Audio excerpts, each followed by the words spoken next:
Naam, asante sana Akosi, na hali ndio hiyo mtazamaji, wengine wanapata huduma, wengine hawapati. Basi ni wakati SHA kusawazisha huduma hizi kwa Wakenya.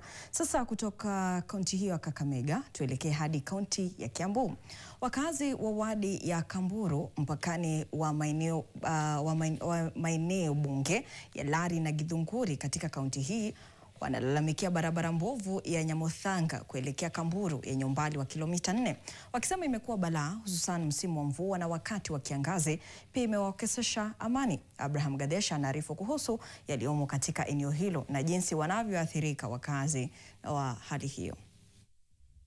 Wakazi wa Kamburu wanaoishi mpakani wa eneo bunge la Lari na Githunguri walalamikia hali bofu ya barabara ya Nyamuthanga hadi Kamburu, wakisema imekuwa kero kwao. Hata hii getege ikikuja kuleta majani, hakuna nini, barabara imeharibika. Mvua ikinyesha kidogo, sisi tunaenda huko ng'ambo kupeleka majani.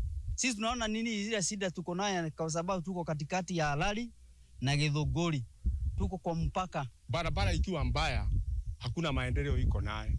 Kwa hivyo, kwa sababu tunatoa ushuru kwa kaunti, hata hasa kwa serikali. Unajua hii pesa ikitolewa hatujui inaenda kwa kaunti au inaenda kwa serikali kuu.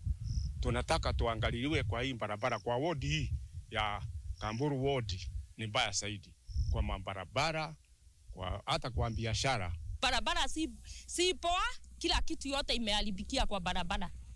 Sisi kama wakazi wa Kiambu, especially kwa sababu unajua sisi ni wakulima, sisi tunatoa masuko kutoka mashinani kupeleka mjini, na pia majani na pia chakula na mboga kwenda kuuza mjini.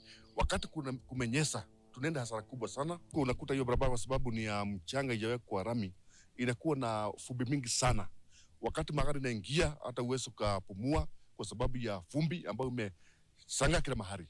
Kwa hivyo hiyo ni changamoto ambayo tunapata kama wakazi wa Kiambu, na sisi kwa sababu tumekaribia Nairobi, hatusai kuwa tunapata mambo kama hiyo, sababu sisi tunalipa kodi na tunahakikisha kwamba tumechagua viongozi ambao wanastahili kufanya kazi ambao ni yao, lakini wafanye. Wakazi hawa wanaomba viongozi wao kutimiza ahadi waliotoa wakati wa kampeni na kuwatengenezea barabara hii.